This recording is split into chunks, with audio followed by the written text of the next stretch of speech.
Hola, ¿cómo están? Buenas noches.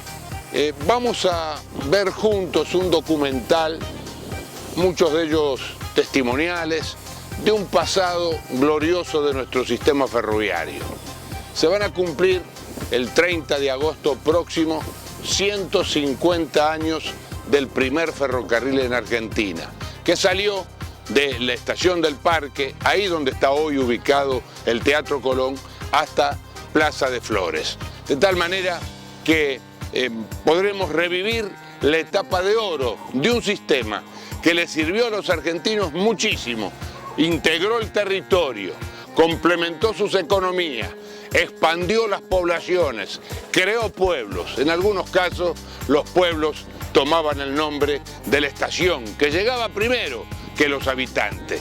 De este ferrocarril emblemático que tuvo más de 40.000 kilómetros de vía, que fue el primer ferrocarril de América Latina, el segundo en toda América, el primero Estados Unidos, luego nosotros, vamos a hablar esta noche. Veremos sin duda y nos emocionaremos juntos imágenes muy conmovedoras, porque son el testimonio de una época de oro del sistema.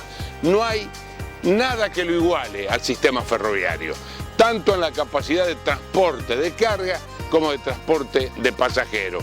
Nosotros estamos convencidos de que hay en el futuro todavía una enorme convocatoria para un sistema de transporte, para un modo de transporte que le ha servido mucho a los argentinos. En el próximo bloque nosotros volveremos a hablar de la importancia de este sistema. Los invito ahora a ver juntos este documental.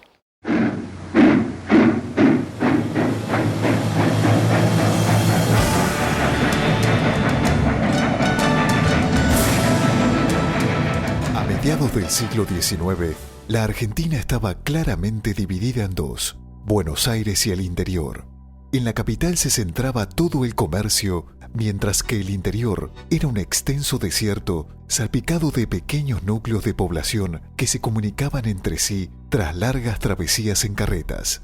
Para el transporte de pasajeros y sobre todo para la carga de productos era un sistema lento e incómodo a través de caminos improvisados. Por ejemplo, para moverse desde Tucumán a Buenos Aires había que calcular 6 meses de travesía, alrededor de 1 si se partía desde Córdoba. Además, los viajes no eran seguros, ya que existía la amenaza del indio.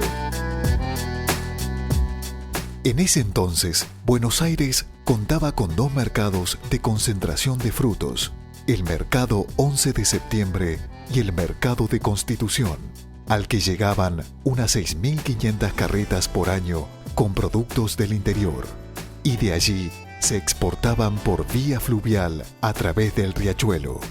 La Argentina estaba llena de riquezas, tenía todo para crecer y expandirse, pero para eso era imprescindible mejorar el sistema de transporte.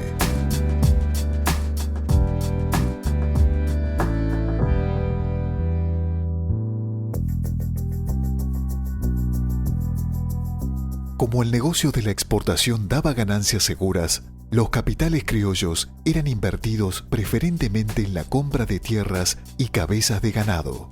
Pero el territorio era muy extenso y el transporte de animales hacia los puertos demandaba mucho tiempo. Se sabía que el tren podía revertir la situación, pero muchos desconfiaban del monstruo de hierro y vapor. Durante una tertulia celebrada en el palacete de José Guerrico, ubicado en la calle Corrientes, un grupo de caballeros tomaron la iniciativa y fundaron la Sociedad del Camino de Fierro de Buenos Aires al Oeste, con la idea de construir el primer ferrocarril de la Argentina. El objetivo era unir la ciudad de Buenos Aires con las zonas rurales.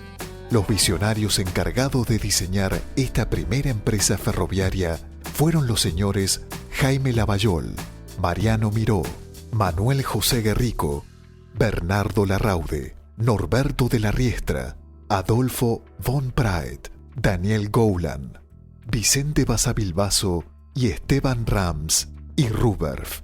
El 17 de septiembre de 1853 se presentaron ante el gobierno provincial para solicitar la concesión y en enero de 1854, la Legislatura de Buenos Aires autorizó por ley al Poder Ejecutivo la construcción de un ferrocarril de 24.000 varas de extensión.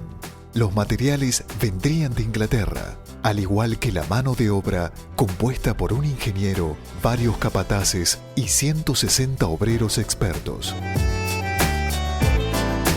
Los planos ubicaban la estación inicial en la manzana donde hoy está el Teatro Colón y trazaban una línea por la actual calle Lavalle hasta Callao. Allí tomaba Corrientes hasta Pueyrredón y tomaba por Mitre hasta Flores. Algunas de sus huellas todavía se pueden ver hoy. La calle Lavalle es algo más ancha entre Talcahuano y Callao y la curva S se transformó en el pasaje Rauch. Después de 4 años de proyectos y discusiones, en la segunda quincena de agosto de 1857 se hizo el primer ensayo. Precavidos, llevaron a cabo la prueba en secreto y tuvieron razón. A la altura del puente 11 de septiembre, la máquina cayó del terraplén y se empantanó en la zanja. Los pasajeros accidentados, Miró, Moreno, Gowland, Von Traer y Lavallol, no salieron lastimados. Pactaron silenciar el episodio y esa discreción favoreció a que la opinión pública no se enterase de lo ocurrido. Días más tarde, el 29 de agosto de 1857, fue la inauguración oficial del primer ferrocarril argentino y la ceremonia fue presidida por el entonces gobernador de Buenos Aires, Dr. Valentín Alsina. La locomotora La Porteña fue la estrella de aquel día. Se movió hasta Flores, adornada con banderas nacionales, e hizo un recorrido de 10 kilómetros a 40 kilómetros por hora. Comandada por el maquinista Alfonso Corraiz, pasó por las estaciones Almagro, Caballito y Flores, donde el público la fue recibiendo entre aplausos. Arriba, orgullosos, viajaban acompañando al gobernador Domingo Faustino Sarmiento, doctor Pastor Obligado, Dalmacio Vélez Arfield, Estanislao del Campo y otros invitados especiales. La ciudad entera estaba conmocionada. Sin lugar a dudas, esa jornada quedaría grabada para todos como un momento histórico inolvidable. Pocas veces se ha presenciado un espectáculo más grandioso por el contento y la alegría del pueblo, en medio de cuyos vivas se ha consumado, escribió un periodista de La Tribuna.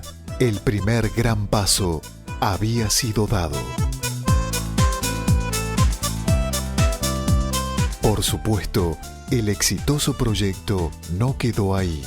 Un mes más tarde, se inauguraron 8 kilómetros entre Floresta y Ramos Mejía. El Estado debió acudir en auxilio de la empresa, aportando fondos para la prolongación hasta Moreno, a donde se llegó 2 años más tarde, y así, convirtiéndose en el único y máximo acreedor, pasó a ser propietario de la primera línea de ferrocarril. Para 1864, el ferrocarril del oeste había llegado hasta Mercedes y Chivilcoy, y a su paso se iba intensificando la producción agrícola-ganadera de los campos cercanos. Al principio la capacidad de transporte era limitada y los fletes carros, pero eran más fuertes las ventajas en cuanto a rapidez y comodidad. En el solar, ubicado entre las calles Corrientes, Centroamérica, Tucumán y Paso, se levantaron los talleres del ferrocarril, que luego, en 1887, se trasladaron a Tolosa. También se instaló allí la Escuela de Aprendices, llamada de Artes Técnicas. A la altura de la calle Ecuador se encontraba la estación 11 de septiembre, que por aquel entonces era una simple construcción de madera. Dicha estación, no obstante su precario aspecto, funcionó hasta diciembre de 1882. Dejada atrás la estación, el ferrocarril se orientaba al oeste hasta alcanzar los límites de ciudad. A casi 50 metros del camino límite, Medrano, se hallaba la estación Almagro. A poco más de 2 kilómetros se alzaba Caballito. Hacia el sur, a menos de 2 cuadras, existía otra construcción de madera, levantada con restos de un barco hundido en las cercanías de la fortaleza, actual punto en que se encuentran hoy la Casa Rosada, que hacía las veces de fonda, la pulpería de Caballito. La estación de Flores se alzaba cerca de la calle La Paz, Caracas, en terrenos que pertenecían a la señora Inés Intarte de Dorrego. 5 años más tarde, por problemas con los propietarios de las tierras, debió trasladarse al solar cedido por la municipalidad local, a unos 250 metros en la esquina Sudamérica, Artigas. Siempre en dirección al oeste, en el kilómetro 9,983, tenía su asiento la estación Floresta, terminal de la primera línea ferroviaria argentina.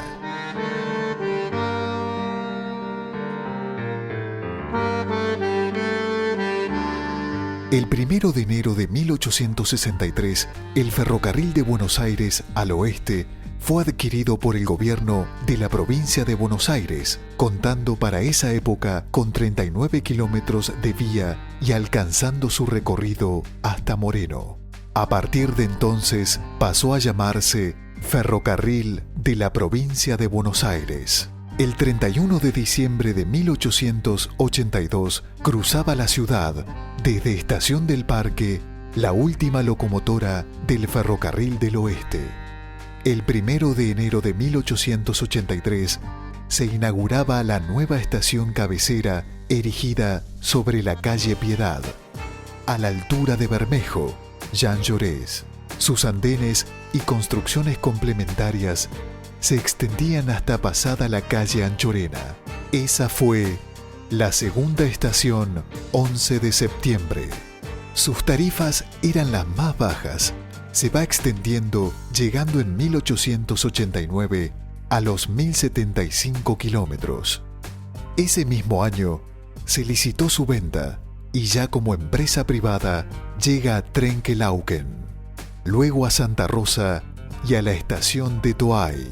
Gracias al riel se produjeron cientos de nuevas poblaciones y se generó un vigoroso desarrollo agrícola y ganadero que se prolonga hasta el presente. Indudablemente, el ferrocarril cumplió una función económica fundamental en la Argentina, y el campo, sobre todo, le debe mucho de su crecimiento. Durante los 27 años en que perteneció al gobierno de la provincia de Buenos Aires, el Ferrocarril Oeste fue la línea más lujosa. Era una empresa modelo que enorgullecía a los argentinos y en relación a la cual todas las empresas ferroviarias inglesas pasaban, sin excepción, a segundo plano.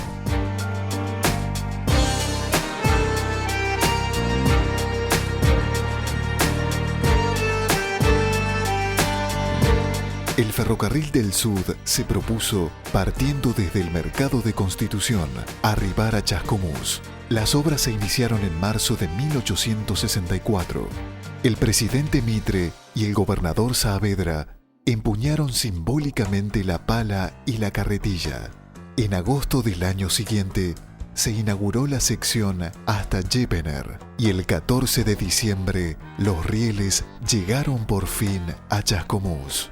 En poco tiempo surgieron estaciones intermedias que aún se hallan en actividad como Constitución, Barracas, Lomas de Zamora, Gleu, San Vicente, Dom Silar, Ferrari, Facio, Gandara.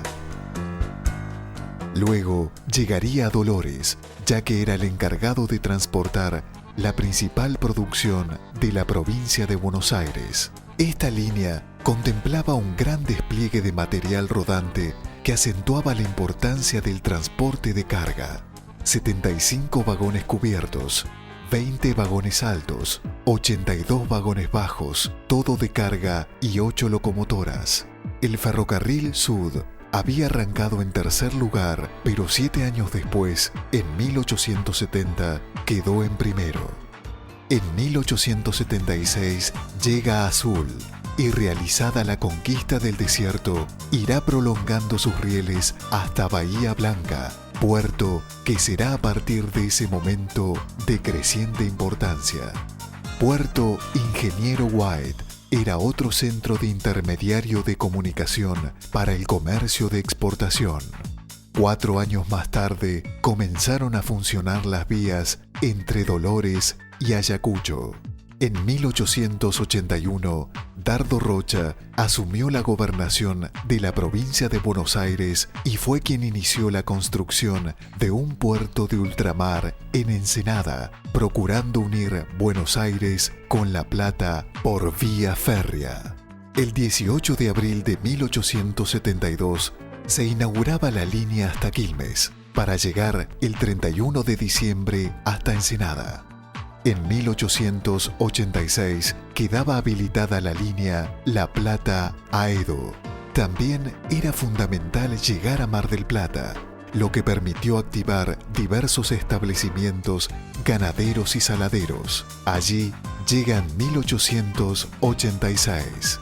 Finalmente, a comienzos del siglo, se proyectó la prolongación del ferrocarril Sud desde Neuquén hasta la frontera con Chile y se construyeron ramales buscando unir los puertos con la zona cordillerana. La gran tela de rieles se iba ramificando por todo el territorio, haciendo crecer a pasos agigantados. Se acortaban las distancias, se incrementaba el intercambio, la comunicación, la economía. A su paso surgían nuevos poblados, nuevas industrias, se desarrollaba la economía, crecía el país.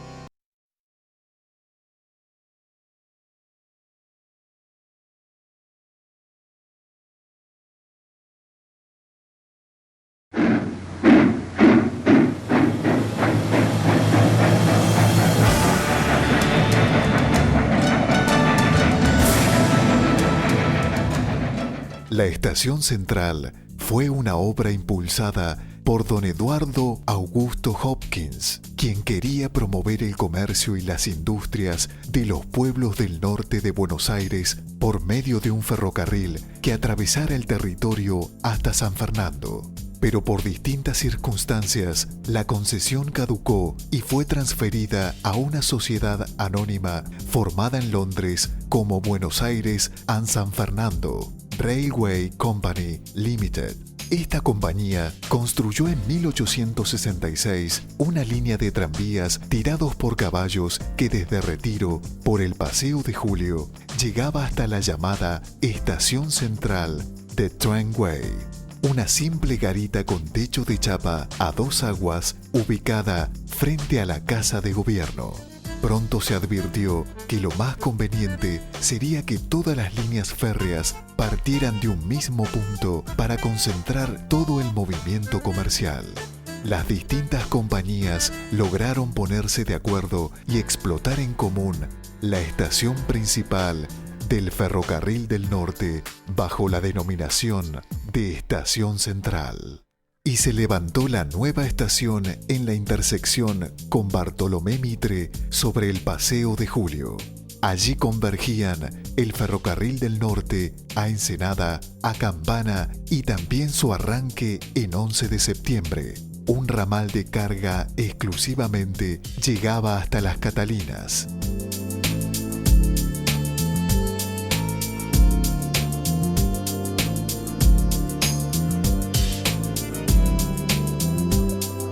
La Estación Central se inauguró el 31 de diciembre de 1872, el mismo día en que quedó habilitado el ramal a Ensenada. La plataforma era de 200 metros con una capacidad para 4 o 5 vagones con su correspondiente locomotora. Todas sus piezas fueron compradas en Londres, pero no duró mucho. Al atardecer del día 14 de febrero de 1897, un incendio la destruyó. Nada se podía hacer para evitar la catástrofe. Enseguida, los empleados del ferrocarril se pusieron a rehacer precariamente la estación para no suspender todos los servicios. Pero al tiempo, por orden del intendente municipal, Francisco Alcobendas, debido a su precariedad, las instalaciones fueron derribadas y los servicios pasaron a otra estación. Estación Retiro, inaugurada en 1915.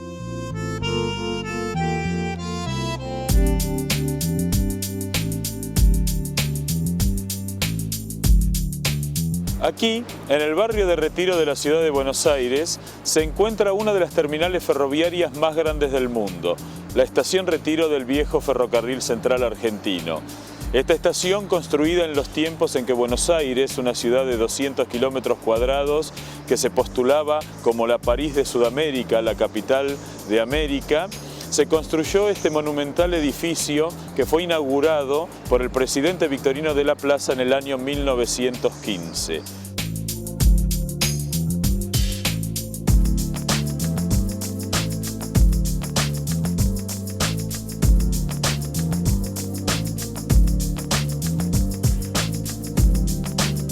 Tiene varias curiosidades que alberga, entre ellas sus bóvedas que cubren los andenes, que son la construcción modular metálica más grande del mundo en su tiempo y que eran 3.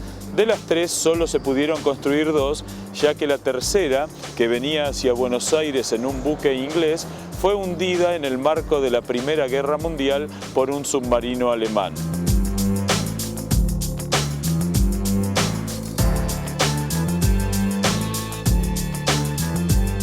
Esta estación, cabecera del ferrocarril Bartolomé Mitre, tenía también otras estaciones terminales de importancia como Rosario, Córdoba, Santa Fe, Tucumán.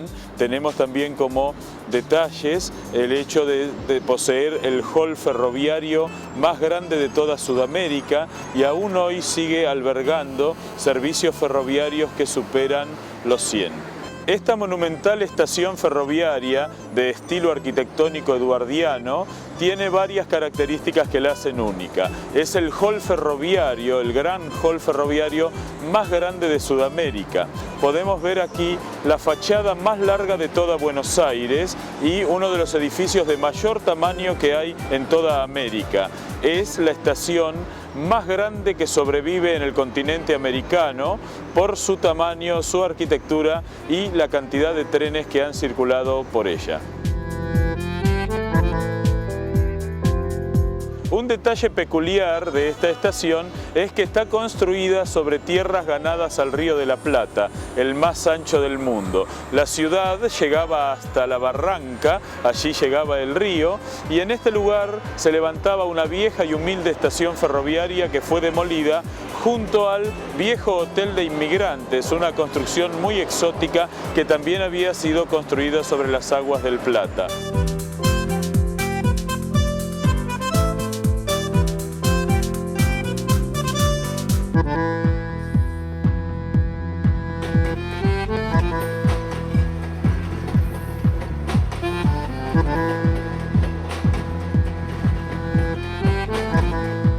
Esta terminal ferroviaria del ferrocarril Belgrano es un verdadero palacio francés para el ferrocarril. Su construcción en algunos aspectos ha sido modular, materiales importados traídos a la Argentina y luce una de las más hermosas marquesinas de herrería y vidrio que tiene el mundo, además de una galante torre en la cual el reloj sigue marcando las horas para la puntualidad del tren.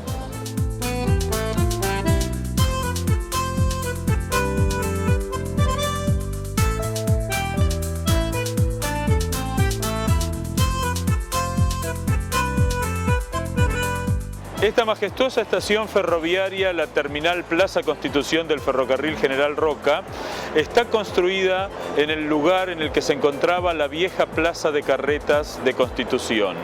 Este majestuoso edificio Art Deco es la terminal ferroviaria del sur de la ciudad de Buenos Aires y une por medio del ferrocarril antiguo del Sud, hoy General Roca, con las ciudades de Mar del Plata, otra enorme terminal ferroviaria, la ciudad de Bahía Blanca, la ciudad de San Carlos de Bariloche y todo el resto del sur del país. El enorme hall monumental que tengo a mis espaldas es una de las más bellas construcciones ferroviarias que quedó trunca por efectos de la Segunda Guerra Mundial y podemos ver hoy rastros de los 3 edificios sucesivos que hicieron esta construcción enorme. La fachada que da sobre la calle Hornos es una de las más hermosas construcciones Art Deco de Buenos Aires y la fachada que da sobre la calle Brasil es la imitación de un palacio de París, así que encontramos aquí rastros de arquitectura de los diversos tiempos de evolución de la ciudad.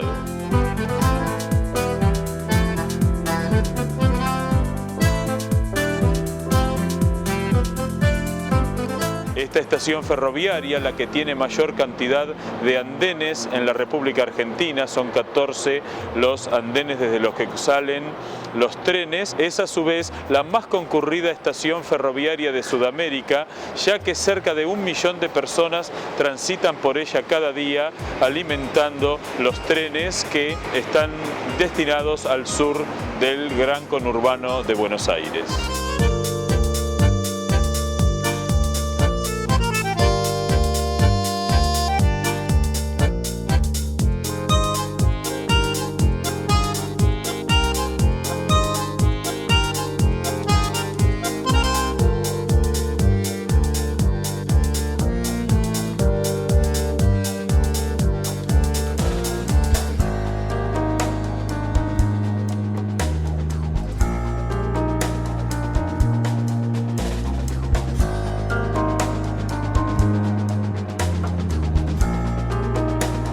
Es la estación 11, una de las estaciones ferroviarias de más tránsito en toda Latinoamérica y el edificio tiene varias características que lo hacen sumamente interesante. Se puede observar en uno de los extremos el cartel que recuerda que parte del edificio era la bolsa de cereales, el viejo cartel en dorado del ferrocarril del oeste que luego se convirtió en el ferrocarril Sarmiento.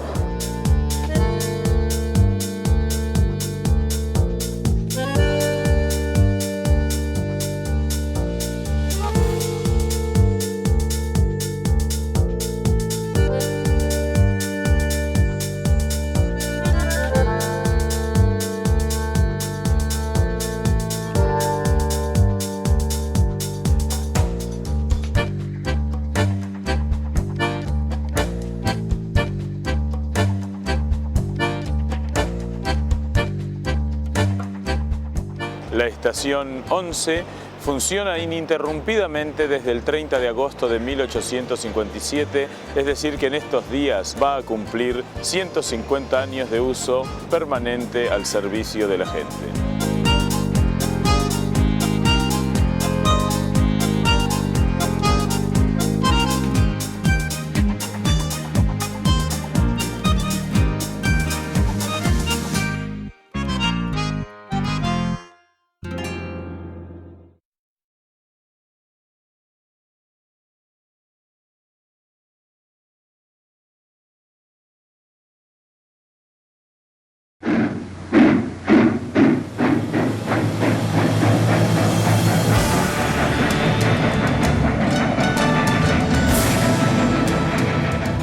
El Ferrocarril Central Argentino, pionero por excelencia de sus servicios ferroviarios, nació de la propuesta que le hizo el ingeniero Alan Campbell al presidente Urquiza, con el objetivo de unir el puerto de Rosario y Córdoba, uno de los centros económicos preponderantes en el interior.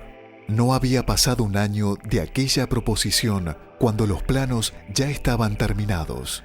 Se había decidido que no se trataría de una línea directa que uniría las dos ciudades, sino que debía acercarse al río Tercero, construyendo una estación donde hoy es Villa María.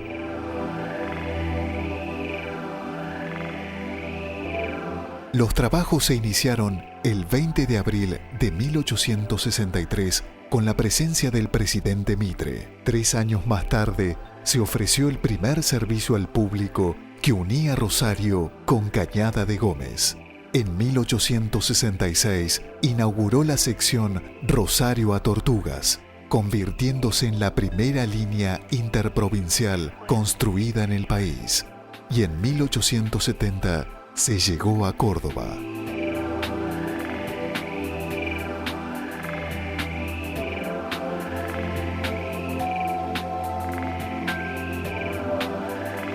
El presidente Sarmiento continuó impulsando las obras ferroviarias y el 6 de mayo de ese mismo año decretó que la inauguración del Ferrocarril Central Argentino era el acontecimiento más grande de la época.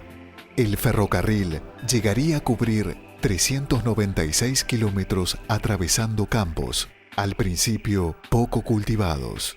Transportaba toda la producción hasta Rosario, quien pretendía transformarse en una gran ciudad-puerto compitiendo con Buenos Aires. Lo cierto es que Santa Fe vinculó por vía férrea sus puntos económicamente de mayor rendimiento y llegó a ser una de las que tuvo mayor número de kilómetros. La colonización estaba centrada en la ciudad, pero rápidamente, siguiendo los trazados de las vías, se fue multiplicando, logrando en 3 décadas un aumento superior a lo obtenido en 3 siglos.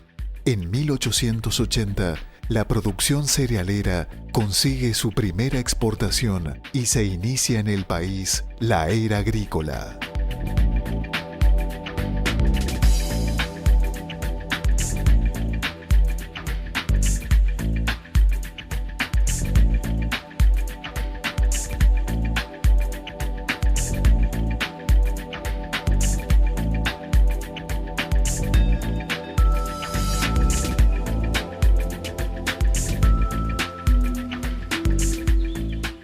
Hubo otra locomotora legendaria, la 191. Era enorme, negra, reluciente. Una verdadera joya. Durante mucho tiempo fue la más popular del país y cobró un prestigio casi mitológico en gran medida por su particular maquinista, Francisco Savio. Nacido en la zona de Cañuelas, a los 13 años ingresó como mensajero en la compañía del ferrocarril Buenos Aires-Rosario. Pronto pasó al galpón de máquinas, fue ayudante mecánico y engrasador. Hizo los 4 años de foguista hasta que se le tomó el examen para maquinista. Comenzó manejando la locomotora 161, que generalmente tenía el coche blanco presidencial, al que se había dado en llamarle el elefante blanco. Era el más lujoso que hasta entonces se había construido en el mundo, pudiendo circular en vías de trochas anchas, medianas y angostas. Más tarde, lo transfirieron a la locomotora 191, la Emperatriz, que pesaba 10 toneladas más, y su figura comenzó a trascender. Vestía chaqueta blanca, pantalón de impecable raya y puños almidonados. Adornaba a la locomotora con flores y banderas y tenía una relojera de bronce con el retrato de Marcelo Torcuato de Alvear, quien le había escrito varias cartas felicitándolo por su desempeño. En todas las estaciones en que se detenía, el público la rodeaba para admirarla. Grandes y chicos, viejos y jóvenes, hombres y mujeres, me pedían como un favor especial que los dejara ascender un segundo a mi máquina, sobre todo cuando conducía a algún personaje, comentaba Savio, el rey de los maquinistas. Francisco Savio estuvo al cuidado de la legendaria locomotora durante 17 años. Se jubiló en 1932. Toda la prensa le dedicó un espacio haciendo referencia a su trayectoria y anécdotas. Incluso en Inglaterra y otros países del mundo también se ocuparon de este asunto.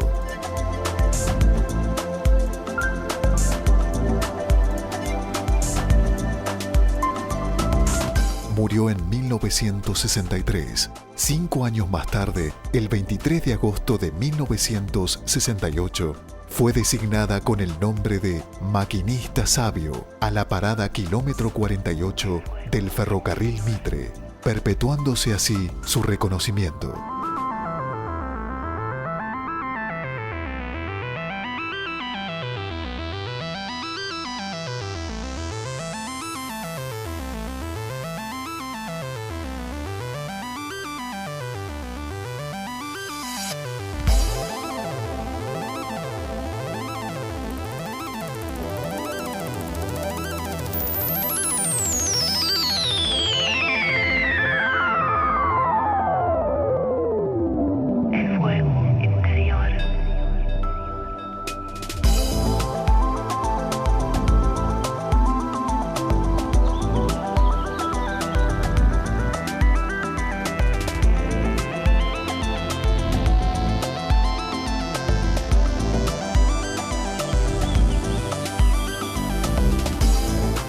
Partiendo de la pregunta, ¿cómo es posible que en un país como la Argentina, productor de carnes y cereales, haya hambre?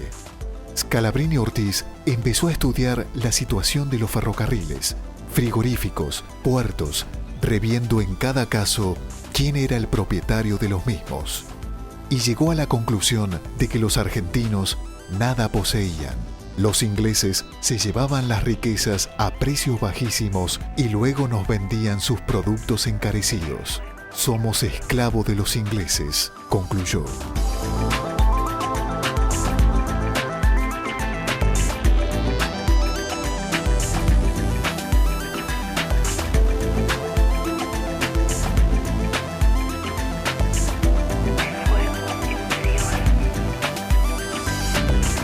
En 1935, al volver de su exilio europeo, como consecuencia de su participación en la Revolución Radical de Paso de los Libres, 2 años antes se lanzó decididamente a la lucha contra el imperialismo. A través de artículos periodísticos y conferencias, fue denunciando la expoliación imperialista y apuntó decididamente a la que él consideraba la clave del sistema colonial, el ferrocarril.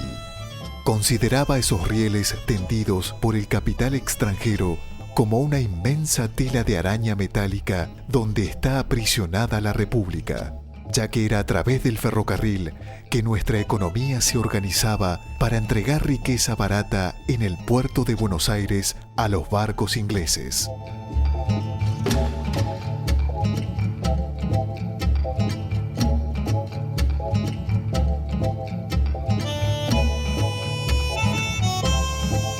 Así fue desnudando la verdad, que los ingleses trajeron capitales ínfimos, que quebraron todo intento de comunicación interna que no fuese a dar a Buenos Aires, que subieron y bajaron las tarifas según sus conveniencias para boicotear a las industrias nacionales que compitiesen con las suyas, que obtuvieron miles de hectáreas de regalo junto a las vías, que no cumplieron función de fomento alguna en las provincias pobres.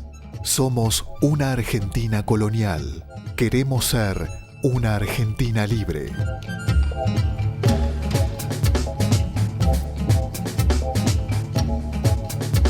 A mediados de 1944, conoció en La Plata a Juan Domingo Perón y pronto le sugirió la nacionalización de los ferrocarriles. La relación entre ambos se fue haciendo cada vez más estrecha. Ya siendo Perón presidente, Scalabrini Ortiz le presentó varios proyectos atinentes a la nacionalización de los trenes.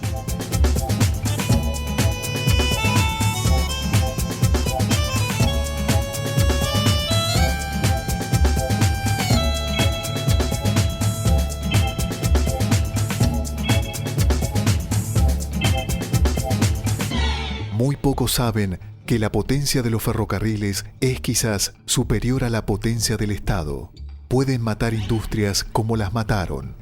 Pueden aislar zonas enteras del país como la aislaron. Pueden crear regiones de preferencia como las crearon.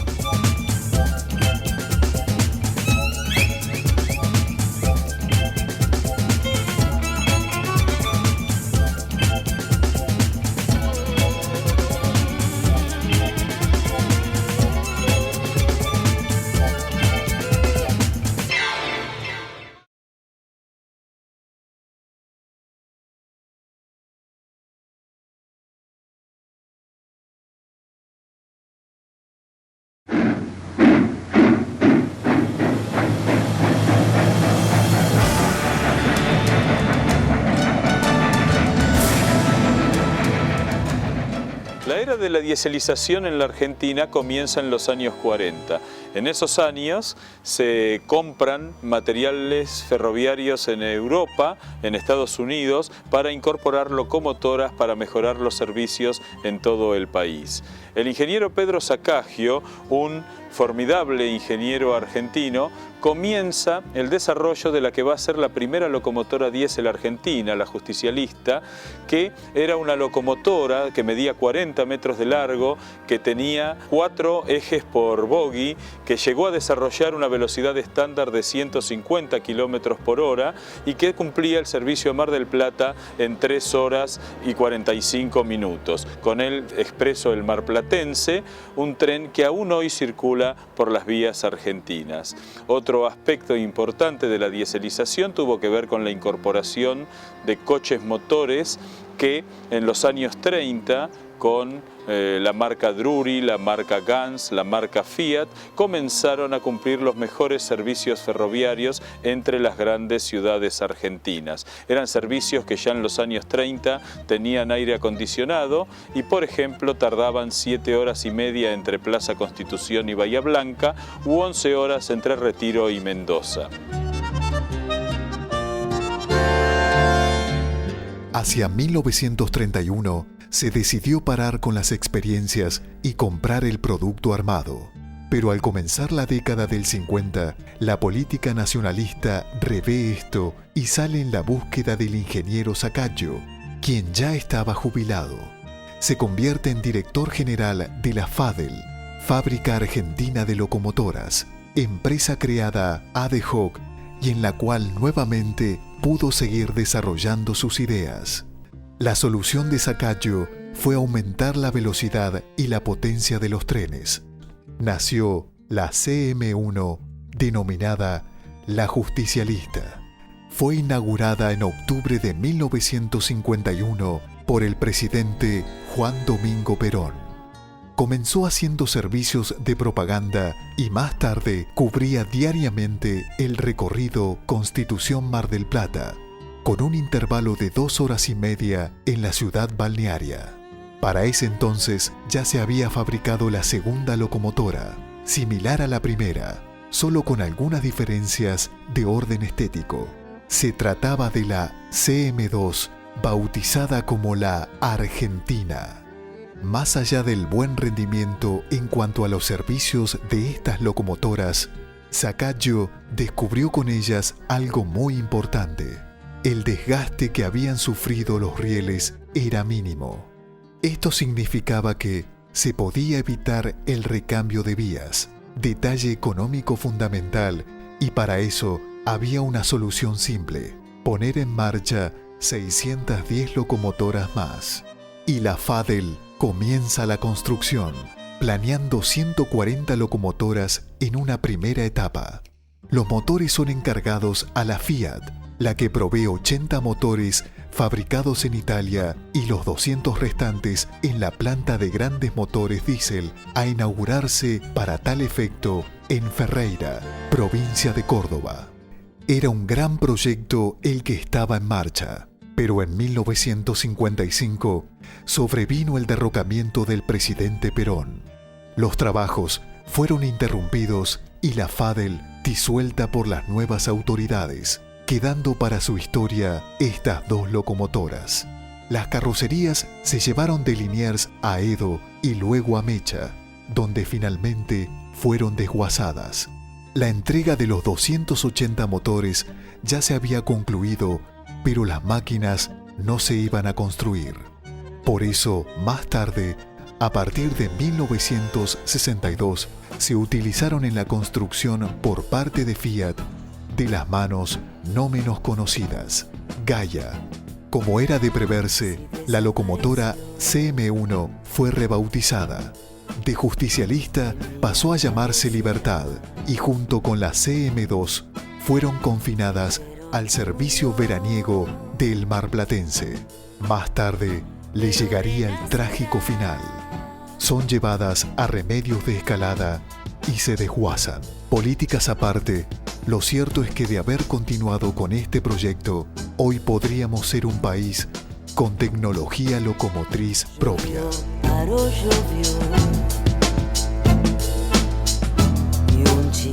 Con la llamada Revolución Libertadora de 1955, Argentina se sometió a los dictados del Fondo Monetario Internacional y a través de este organismo, las industrias automotrices, de neumáticos y petroleras empezaron a exigir, bajo el nombre de reestructuración, la entrega de los ferrocarriles a empresas privadas, dándose los primeros pasos a través del llamado Plan Prević.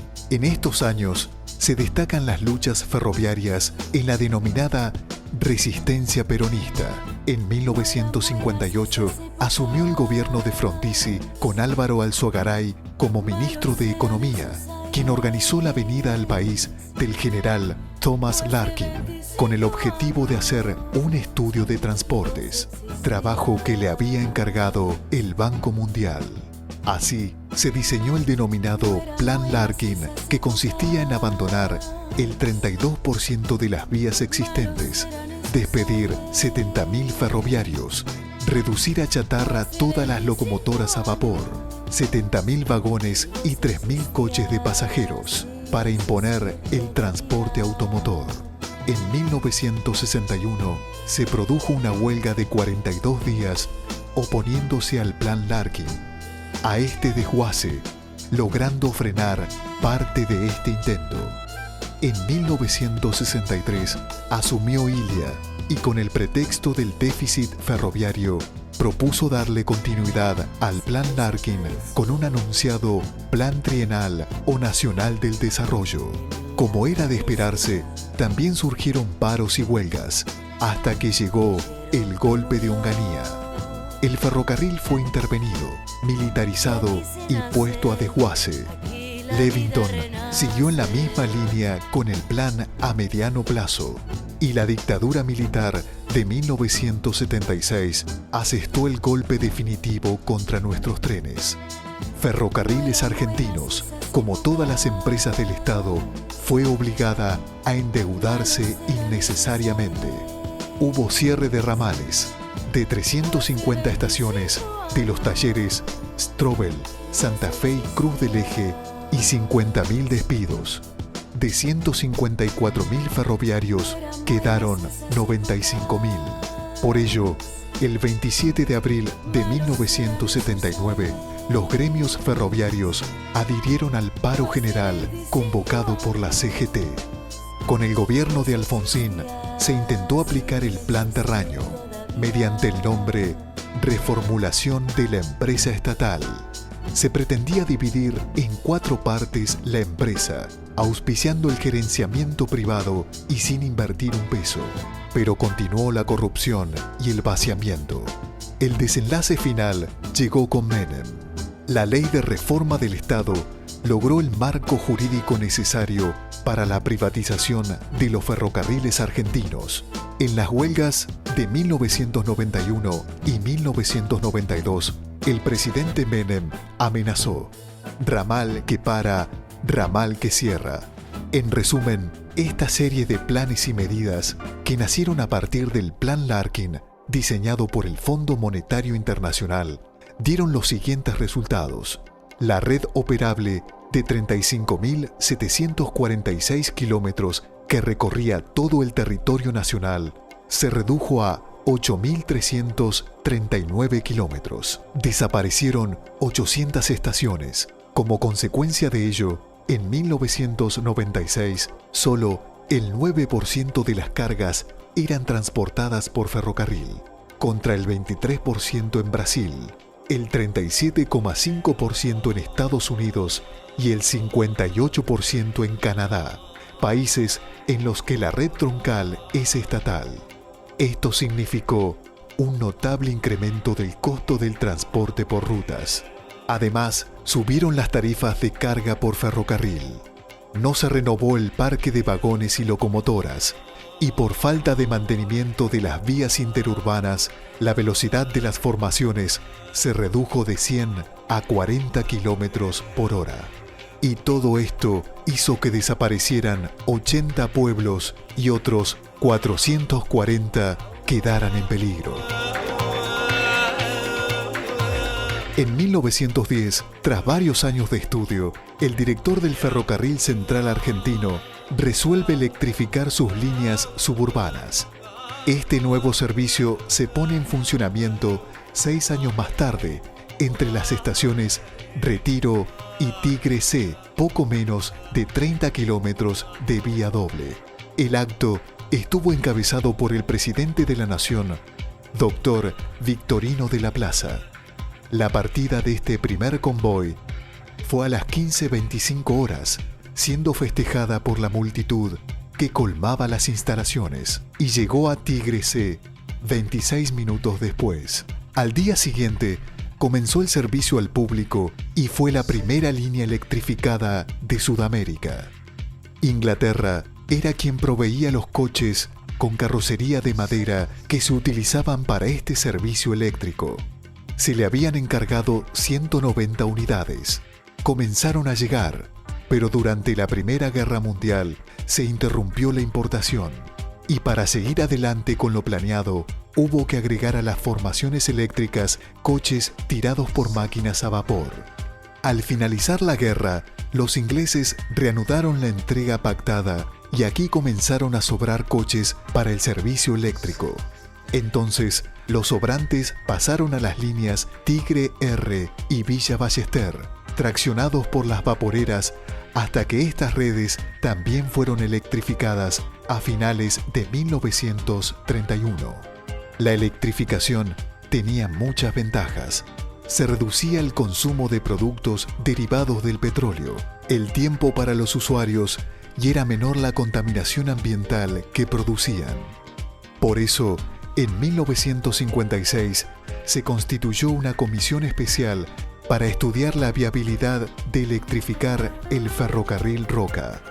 La conclusión de dicho estudio recomendó la electrificación de los siguientes tramos: Plaza Constitución, Quilmes, La Plata, Empalme Pavón, Temperley, Villa Elisa, Berazategui, Bosques, Temperley, Ezeiza, Temperley, Gleu.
Buenas noches a todos.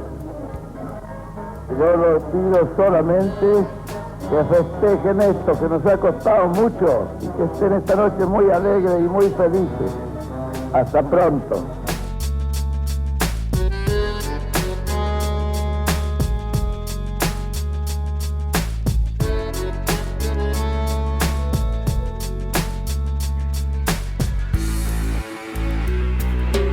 El 1 de marzo de 1948, cuando se produce la efectiva nacionalización de los ferrocarriles, marca un hito a partir del cual el gobierno de ese entonces, presidido por Juan Perón, comienza una política propagandística pero efectiva de mejora de los servicios ferroviarios. Se realizan enormes inversiones, entre ellas la compra de más de 400 coches ferroviarios, centenares de locomotoras diésel que implicaron para la mayoría de la gente un mejor servicio ferroviario casi en forma inmediata.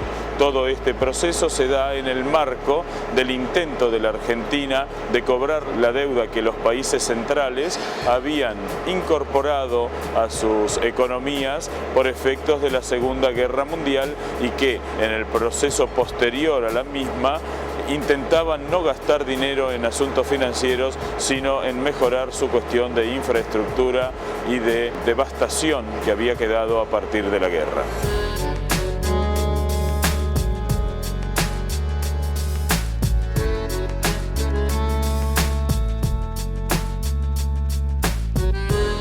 Otro de los mitos que en la nacionalización han quedado impresos en la memoria popular es el del carácter revolucionario de la medida. Sin embargo, es interesante recordar que el presidente Juan Perón eligió el nombre de los más representativos integrantes del Panteón Nacional: Mitre, Sarmiento, San Martín, Belgrano, Urquiza y Roca, para el nombre de los ferrocarriles en manos del Estado. Es decir, evidentemente la medida no buscaba alterar el orden simbólico de la Argentina, sino consolidarlo.